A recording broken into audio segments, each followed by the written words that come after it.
And you're listening to the WGXC Morning Show. I'm Tom Rowe, live in Acre, and on the phone we have with us now Darin Johnson, one of the co-founders of Sensible Solar for Rural New York, a activist group out of Copake that is in opposition to Hecate Energy's proposed 360-acre solar facility that's planned there along Route 23. Darin, can you hear us? Yep. Good morning. All right, we can hear you now. Good morning to you. So, did I get that introduction right? Yes. Yep. I'm a part of the leadership team and one of the founders of Sensible Solar, which was created last fall to help educate our community and key decision makers and policy makers about the proposed solar project in Copake. So the step back a bit, the big picture of this is that there are renewable energy projects being proposed all over the state, all over the country, all over the world, but particularly in New York State, I think Governor Cuomo has put some dates on when percentage of energy must be made from renewables. There's a bunch of windmills going off the coast of Long Island. There probably should be windmills on the Catskill Mountains that I'm in the shadow of right over here in Greene County. And there's definitely solar projects being proposed all over the place. I think the Coxsackie project is now a done deal. Is that right? The Hecate's... Yes, I believe that it was green-lighted. And they're being green-lighted through they're not going through normal planning boards. They're being routed through state committees that with Cuomo appointees that are bypassing a lot of the input that local citizens usually give in development projects of any kind, because the governor wants these renewable projects to happen. Is that an accurate representation? Yeah, it is an accurate representation, and I would say it's even going to get worse for rural New York, because the process that you're talking about is Article 10, which was has been on the books for quite a while, but it really applies to solar projects 25 megahertz or larger. And there's a siting board that's comprised of 5 appointees of the governor representing NYSERDA, the Department of Health, the Department of Environmental Conservation, et cetera, and then 2 community members. And so, it doesn't take a lot of math to realize how those outcomes of those votes are going to be. But at least through this process, there is, review of environmental impacts on a community, and the impact on just community overall is supposed to be taken into consideration. And I think the bigger concern that we have is that just last Wednesday, a new set of regs went into place, the Accelerated Renewable Energy Growth and Community Benefit Act, which is, people refer to it as 94C. And that gets rid of the siting board, and it creates an Office of Renewable Energy Siting. And that office basically determines where solar is going to go. And in fact, in the governor's budget, he's asking to even take away the environmental review out of the process. So it leaves very little options for communities like Copake except to turn to the courts on this. So you called the 94C program, I can't remember the words, but something that ended in the word act. Was it an act that was voted on by legislators, or is this... Yes. It was. Yep, it was. And I think, and in talking with our local representatives, I think the concern is that there's been a lot of emphasis put on the first part of it, which is accelerated renewable energy growth. So how can we accelerate the process to get as much wind and solar put in New York State? But the part of it, the Community Benefit Act, is the part that's gotten little recognition and attention. And I think that's what our concern is, that there has to be a balance between renewable energy goals and communities like Copake. And, I think, the reason our group got together is that, there are lots of places where solar makes sense. That's why, a lot of solar goes in deserts, right? Because it's desolate areas where it impacts nobody. And there's even parts of New York where are very remote, I'd call rural frontier areas of the state that you could easily put down a large-scale solar. And a lot of those communities are hurting economically and would benefit from the additional tax revenue. The situation we have in Copake is that they're proposing, because of, there's a substation, the Prairieville substation. And so it was there's a substation, and then there was a large landowner who doesn't live on the land, owns just over 600 acres that surround the substation. And so it was the perfect mix for them to want to put it here. But what no one thought about was that the area, one, is heavily residential because of its close proximity to Copake Lake. And it's also heavily has prime farmland, has significant natural resources, including the Taconic Creek, which ends up feeding the water supply for Hudson. It has a number of year-round and seasonal streams. It's a migration path for wildlife. The property abuts the Taconic Hills Central School, so where 1,400 students go, they would literally look out the window at hundreds of acres of glaring solar panels. And on the east side of the proposed site, it abuts the Audubon Sanctuary. So, Copake and Sensible Solar is not opposed to solar, but we're in favor of siting it in the right spot and the right size. So I will get to that in a second, but I want to back up the Accelerated Renewable Energy Growth and Community Benefit Act. I'm now have Googled, but I haven't been able to find. Did Dee Dee Barrett vote for it? I believe both. I believe Dee Dee did vote for it. And are you upset about that? No, because I think it was a part of a larger package of things. I mean, I think Dee Dee and most of the state assembly members support solar just like we do, right? But I think, unfortunately, the governor's office and NYSERDA and state legislators didn't also think about the long-term impact it would have on communities, right? And that solar companies would be making bad decisions about where to site these things. And that's where it comes down to, is properly siting these in places where they should go. So, no, I think Dee Dee did the right thing because we're all supporting solar, but let's be smart about it. And so now I'll get to, you described the location a little bit, but to people that don't live in the area, they've probably passed through the exact area. It's Route 23, right before you get to the school, and there's already some solar panels there, right? Yeah, there's actually a small solar installation that was put in a number of years ago. And it's really a great example of why we don't want this, because it's a giant eyesore and it was not done thoughtfully. And it wasn't sited properly. It was done with little input, no input except for that of the solar companies. And, I think solar companies have a track record of wanting to do these things on the cheap, and then they sell them, and move on to the next project. And so there's no long-term commitment to the community when they're laying these things down.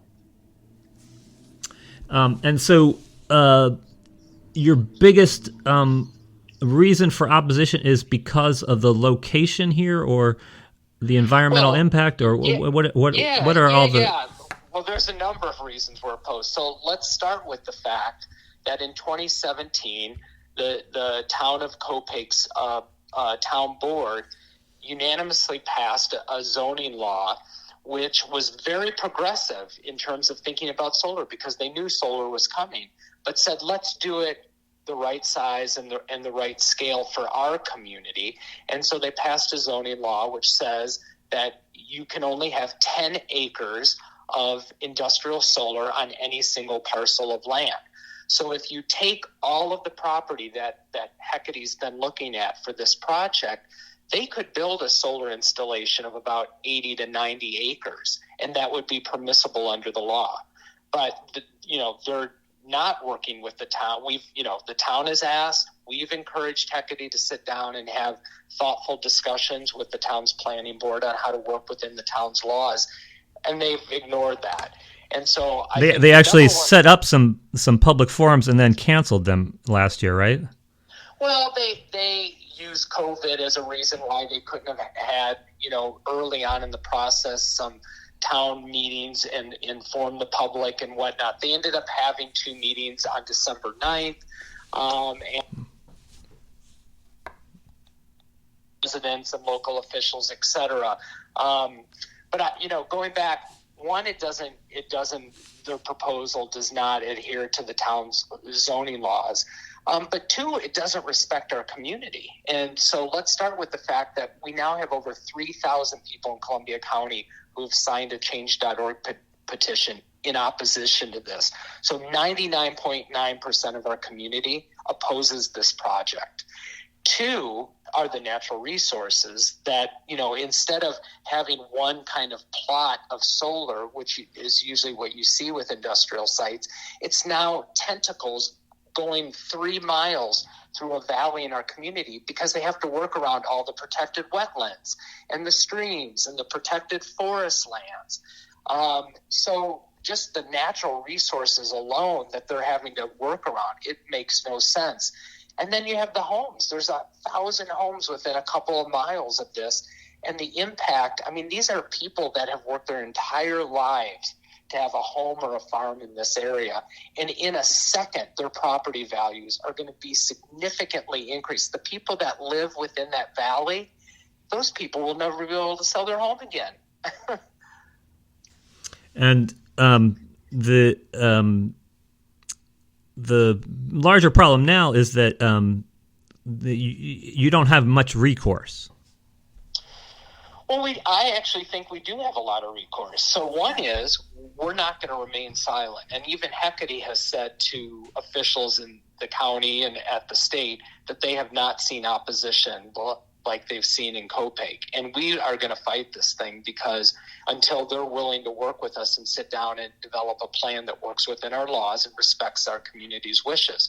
And so I think they underestimated the fact that, Columbia County, there's a lot of smart people. There's a lot of people that have resources here, and we have the ability to fight this.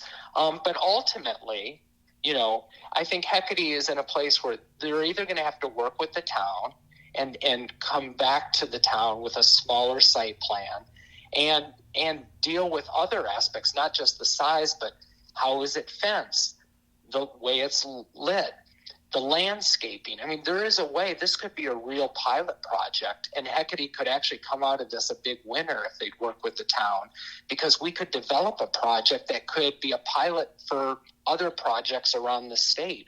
But so far, they've been unwilling to sit down and have those discussions. And so we're hopeful. But if they don't, I think this, whether it's private landowners or the town of Copake, are going to hold this project up in the courts, and this thing won't be built for 6 to 8 years. So if they did come to the table and would talk to you about altering the project to suit the what people are telling you or your organization, what kind of changes would you like to make? Well, I think one is the scale of it, right? Because they have to work within the town zoning laws, because I think this sets a precedent for the entire state. Solar companies have to respect communities, right? And, I've said this before, and Hecate's website talks about their logo, or, they explain what their logo evokes. And they say, Hecate logo evokes the circle of trust shared by a company, its clients, and the community. When a power project is developed and operates with respect for the people it serves. And we have seen zero respect. And so I think they have to sit down and respect the will and the wishes of the people and abide by the laws of our community. And so that means sitting down with the town of Copake and the planning board and figuring out a way to develop a project that's under 100 acres. And then also, we look at fencing. We don't want chain link fencing around this. put horse fencing around it. Let's landscape it in a way that complements the natural landscape around there, rather than putting a row of, sapling evergreen trees that won't ever grow, mature for 30 years. And then when they do, it doesn't seem natural because it's just a line of trees. Let's think about lighting. Are there ways on the buffer zones to really create real farmable areas? So I think there's lots of ways that we can work with them, but you have to be able to sit down and, Hecate has a representative that's been on the ground here, who's going around and just telling everybody what they want to hear. And what we're asking for, and what we asked at our public town hall meeting last week, is we want the CEO and the real decision makers at Hecate to come out and meet with the town supervisor and the board and the planning board and Sensible Solar and have a sincere, real discussion about how to find a solution to create a solar project that respects our community.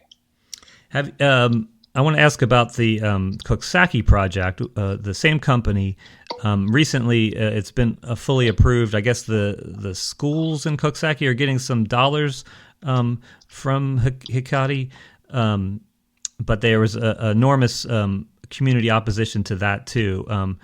How do you see that as similar to what's going on in Kopek? Well, yeah. So one of the things that Hecate is hoping is that there will be a pilot, which is payment in lieu of taxes. So Hecate hopes to only pay taxes on the value of the land. So what the current owners are paying the town and county and school for taxes. We believe, as do lots of others, is that just like any other business, Hecate should have to pay taxes on the investment, on the infrastructure that it places on that property. So it's about the assessed value of solar is about $1 million per acre, right? And so that could be a huge windfall for the town, the county, and the school, all entities that have been struggling economically because of the pandemic. And so the town of Kopek proactively, as did the Taconic Hill School Board, both passed resolutions to oppose any pilot. And so we believe that they should pay 100% of taxes based on the value of the infrastructure and the land that they would use to build this solar project. The county has yet to do that.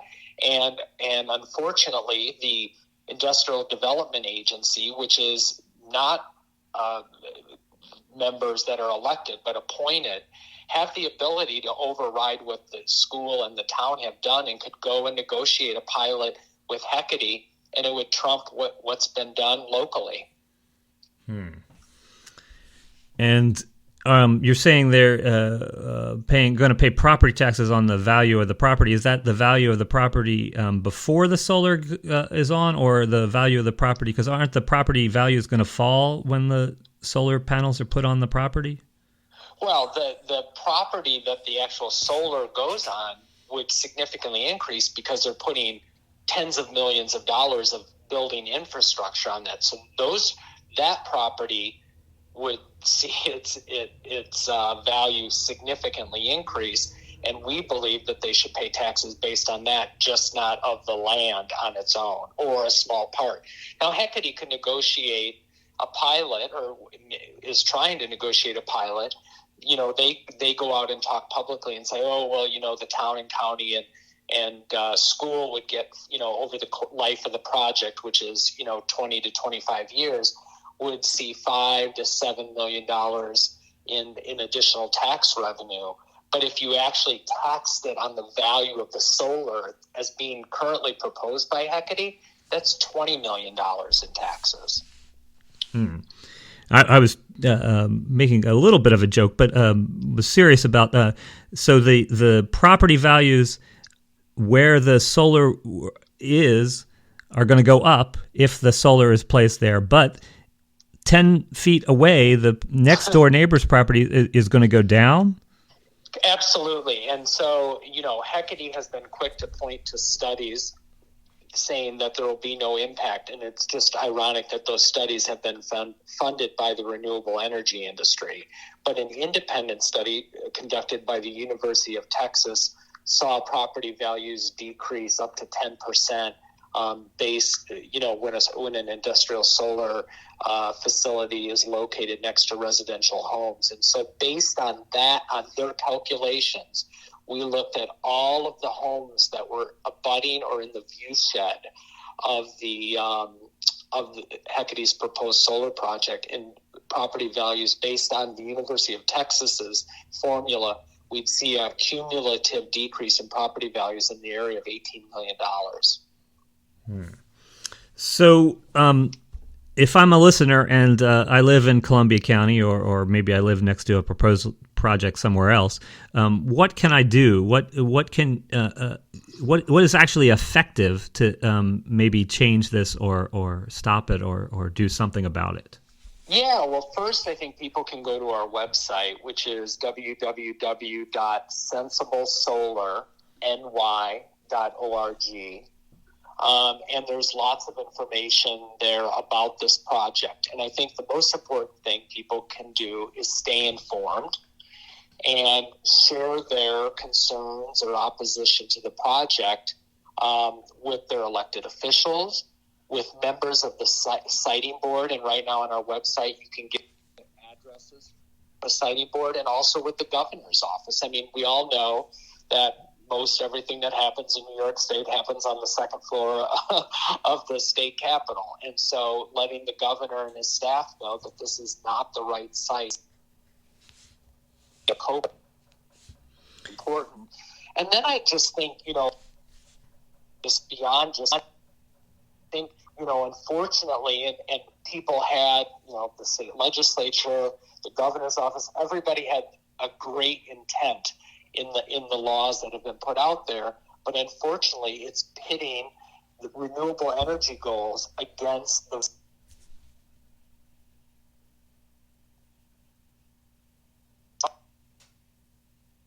These laws have put the solar companies, not our communities and its residents, in the driver's seat.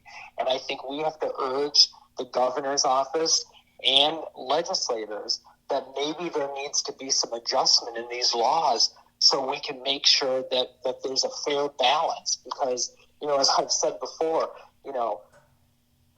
why is it if someone was proposing to turn Central Park or Prospect Park into a giant industrial solar facility, the state would blow up thinking about that. But it's okay that we can take away all this prime farmland and beautiful view sheds, especially in Columbia County, which is the Hudson Valley. One of our number one economic drivers here is tourism, and I have to believe that if all of a sudden our entire region becomes a big industrial patchwork of industrial solar sites, it's going to impact our tourism economy. And is there a sense that you spoke about everything happening on the second floor in Albany. The second floor in Albany is pretty busy these days with some other issues. Is that helping or hurting your cause that Cuomo is definitely full-time thinking about how to hold on to his job? I mean, as we've talked to with, some of our colleagues in this, I mean, I think that, no matter what happens, there's always, we're competing for attention in Albany and with policymakers. There's always going to be some other priority or some crisis happening. But right now, this is the number one crisis in Copake. And can you give out your website address again for people to find out more about this issue? .sensiblesolarny.org. And I would just, end by saying that, whether you support the project in Copake or oppose it, I think, what's been exciting for us is to see so many people locally and across our county engaged in this issue and paying attention. And it really says something about how much people care about Columbia County and the Hudson Valley. And so I think that's the most important. People care about our region. Yeah, are you getting support from? I guess there's an influx of people everywhere because of the pandemic. Are you getting support from newcomers? I think we're seeing it's folks just moving up here, or people, that have been weekenders for years, or people that have called Copake and Columbia County home for either their whole life or generations of their family. Across the board, I think people, every community meeting that has happened or town hall that has been about this. And, last week we had nearly 300 people on a Zoom town hall that we provided folks an update. 99.9% of the people are opposed to this project in its current form.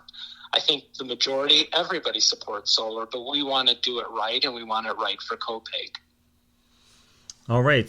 We've been speaking with Darin Johnson, one of the co-founders of Sensible Solar for Rural New York. Again, are there any deadlines immediately coming up that people should worry about?